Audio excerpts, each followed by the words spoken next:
Hey, it's Soyeon. Welcome back to our channel East. Today, we're going to talk about Putin's visit in North Korea and South Korea-China's reaction to it, the summit meeting between South Korea and China, the trip of Chinese Premier Lee to New Zealand, Australia, and Malaysia, and the upcoming elections in Tokyo. The first news of the week is about the Russia-North Korea summit. Russian President Vladimir Putin and North Korean leader Kim Jung-Un met in Pyongyang, North Korea on June 18th and 19th. This marks the first meeting in North Korea in 24 years. Putin's last visit dates back to 2000. Putin brought with him his new defense minister Andrei Belousov, as well as the Russian heads of a wide range of sectors including diplomacy, energy, space, transportation, railroads, health, education, and tourism.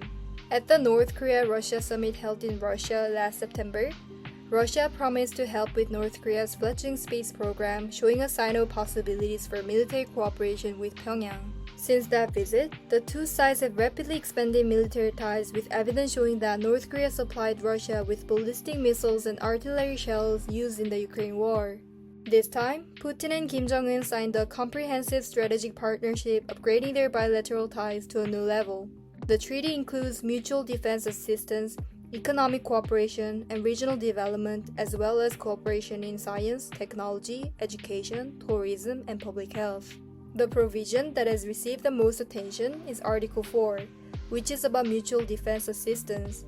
It states that Russia and North Korea shall provide military assistance if a war breaks out in one of the two countries, with all means without delay, in accordance with Article 51 of the UN Charter and the laws of the DPRK and the Russian Federation.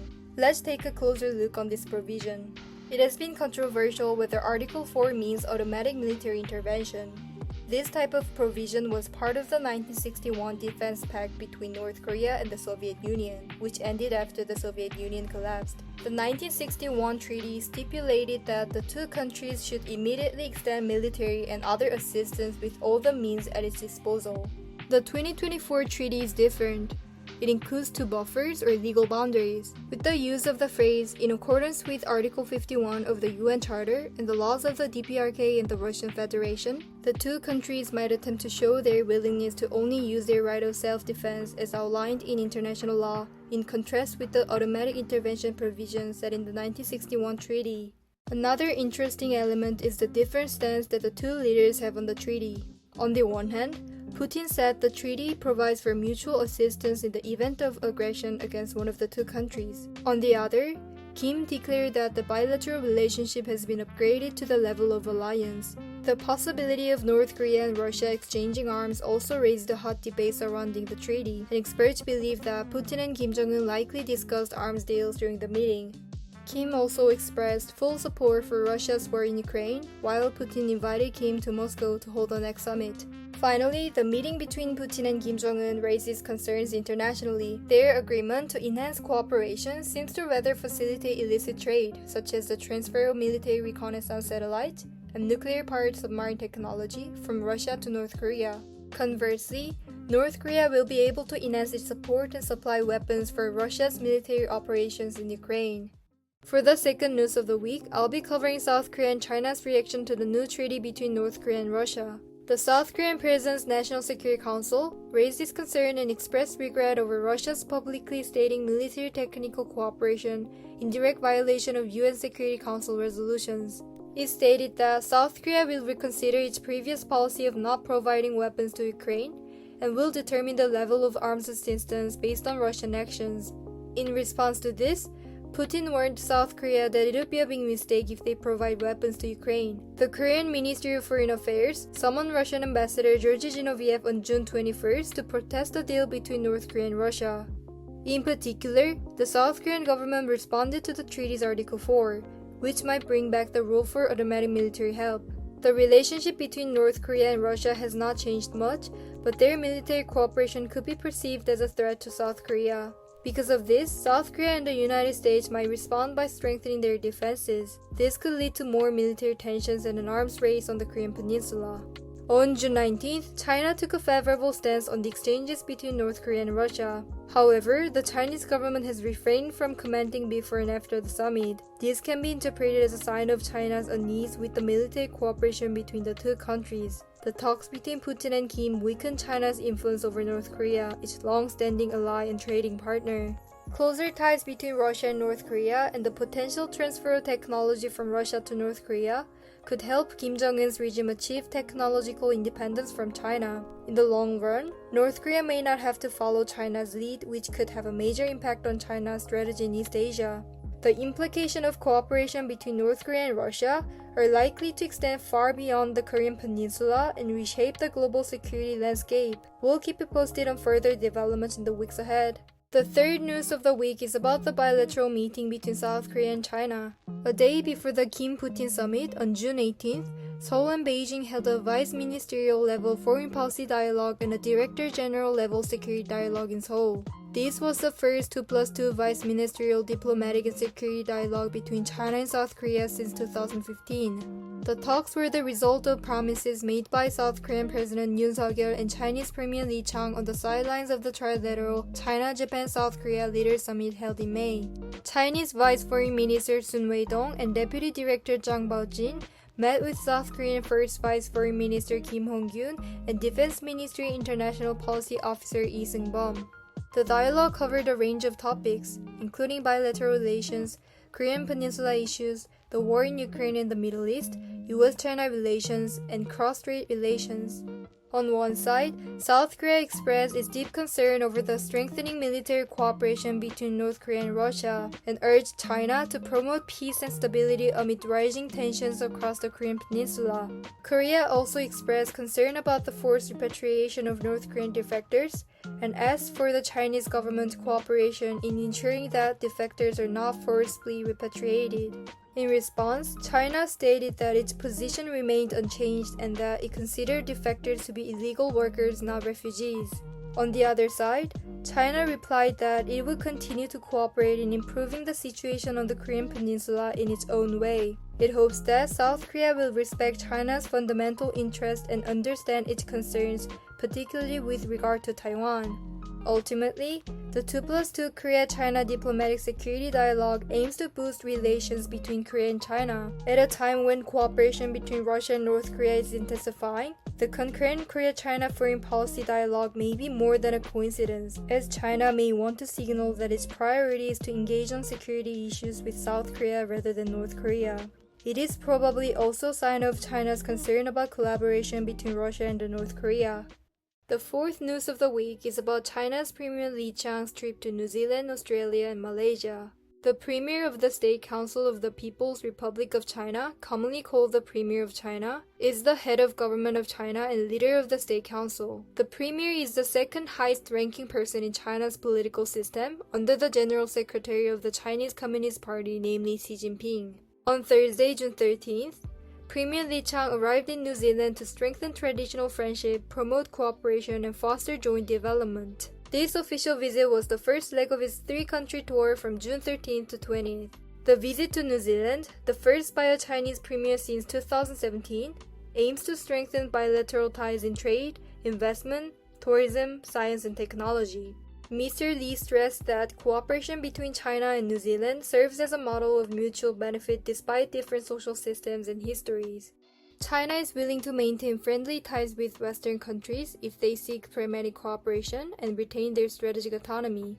During his meeting with New Zealand Prime Minister Christopher Luxon, Mr. Li insisted on the elimination of non-economic disruptions to ensure a stable business environment. He stressed the importance of mutual respect and trust, calling for the expansion of trade and cooperation in digital and green economies, new energy vehicles, and creative industries. Mr. Li also announced China's decision to include New Zealand on its unilateral visa-free list in the hope of facilitating travel for Chinese citizens. Li Chang's visit comes after New Zealand's new government was sworn in late last year.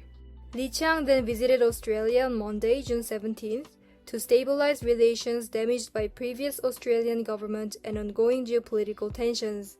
During his visit, Li Chang met with Australian Prime Minister Anthony Albanese, who stressed the need for renewed commitment. Mr. Li highlighted the steady improvement in China-Australia relations, mentioning agreements on trade, education, climate change, intellectual property, and reciprocal 5-year multiple entry visas.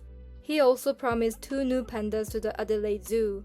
Despite improved economic ties, some trade restrictions established in 2020 remain. Australia's Minister for Agriculture Murray Watt has expressed the hope that these issues will be resolved soon. Tensions between the two countries also persist, as evidenced by Australia's recent accusations against China's military behavior, which threatened the safety of an Australian Navy helicopter in May. Albanese discussed improving military communication to prevent incidents and raised concerns about human rights, in particular the case of Australian academic Yang Hengjun. Yang Hengjun is an Australian novelist who wrote spy novels. He was arrested in 2019 on espionage charges and given a suspended death sentence on February 5, 2024 in Beijing. Demonstrations outside the Australian Parliament reflected dissatisfaction among the Tibetan and Uyghurs diaspora living in Australia with China's human rights record. Also, Li Qiang's visit includes meetings with the Australian business community in Perth. Both leaders stressed the importance of dialogue and cooperation while acknowledging areas of disagreement. Finally, Li Qiang visited Malaysia on Wednesday, June 19th. Malaysia plans to join the BRICS group, becoming the second Southeast Asian nation after Thailand to begin the membership process. Prime Minister Anwar Ibrahim discussed the matter with Li Qiang and asked for China's support as Malaysia seeks to strengthen its ties with the economies of the Global South. Anwar and Li also exchanged views on regional and global issues. The two countries signed 14 Memoranda of Understanding on trade, investment, the digital economy, green development, and smart cities. Anwar and Li attended a groundbreaking ceremony for the Chinese-backed East Coast Rail Link, which is an important project for Malaysia. China has been Malaysia's leading trading partner for 15 years. Chinese automakers are investing in Malaysia, encouraged by government incentives. To add some nuance to the review provided by the government-controlled Chinese press, I'll try to bring some other factual perspectives to bear on Premier Li Qiang's trip. While Mr. Li's visit to New Zealand and Australia underlines China's desire to maintain pragmatic relations with Western countries, it's not certain that this strategy will fully convince the Asia-Pacific countries close to the United States. Australia is a member of AUKUS, which is a tripartite military cooperation agreement formed by Australia, the United States, and the United Kingdom to counter Chinese expansionism in the Indo-Pacific. In a related development, New Zealand Prime Minister Christopher Luxon visited Tokyo this week and pledged to strengthen economic security cooperation with Japan. On Wednesday, Japan and New Zealand also agreed to improve the exchange of classified information due to regional security concerns in the face of China's growing military assertiveness. Therefore, there is no guarantee that China will be able to secure the support of Western countries, especially in the midst of tensions with the Philippines and pressure on Taiwan. Concerning Malaysia, Prime Minister Anwar Ibrahim insisted that Malaysia is not aligning itself with any superpower. Malaysian public opinion favors China due to its economic influence and the nation's negative view of American policies. Despite this, American companies such as Microsoft are investing in Malaysia, and exports to the US have increased in recent years. The final news of the week is about the election of Tokyo's next governor. The campaign to elect Tokyo's next governor kicked off on Thursday, June 20th, and opened the race between two women, Yuriko Koike and Nento Saito. Voting will take place on July 7th. On the one hand, incumbent Governor Yuriko Koike, backed by the Tokyo branch of the Liberal Democratic Party, and her coalition partner Komeito, is running for a third term.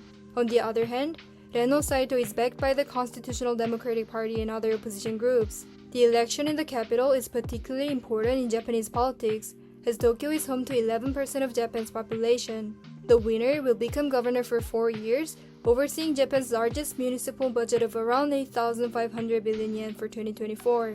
The election also comes at a time when Prime Minister Fumio Kishida is facing a record fall in his approval rating due to the ongoing political bribery scandal affecting his LDP party, a rising cost of living, and a historically weak yen. Both candidates are running as independents, but some see the election as a test of the LDP's grip on power.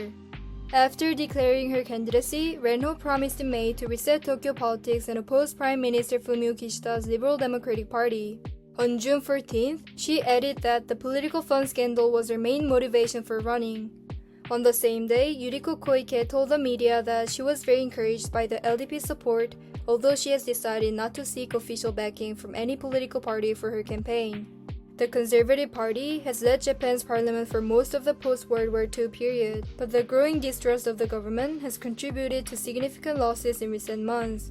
In May, an opposition-backed candidate was elected governor of Shizuoka Prefecture south of Tokyo, and Prime Minister Kishida's party lost 3 parliamentary seats to the Constitutional Democratic Party in April by-elections.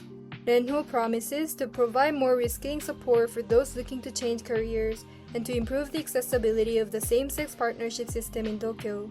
The daughter of a Taiwanese father and Japanese mother, Renho has long supported Taiwan's right to sovereignty. At a press conference on June 14th, she told reporters that her diverse upbringing enabled her to understand the need to make Tokyo a more welcoming place to work for foreigners. Tokyo is home to Japan's largest population of foreign residents at 627,000 according to central government data from 2023. Ms. Koike, for her part, pledged to strengthen the government support for small and medium-sized enterprises, startups, and people in regular situations, as well as to take measures to reduce the gender pay gap. Both women have made female empowerment a priority in their manifestos. Despite climbing 7 places since last year to 118th out of 146 countries in the World Economic Forum's Global Gender Gap 2024 report, Japan remains the lowest gender-equal nation among the 34 OECD high-income nations. Finally, family planning and child-rearing are key issues for both candidates in response to Japan's falling birth rate. Ms. Koike promises free nursery care and subsidies for pain-free childbirth, while Renho is promoting a new rent support system for households with multiple children. Stay updated on all these topics and more with our daily news roundup on Instagram. It's an easy and effective way to keep up with the news. Check all the links in the description. Please make sure to like, comment, and subscribe if you like our content. It really helps us out. See you soon!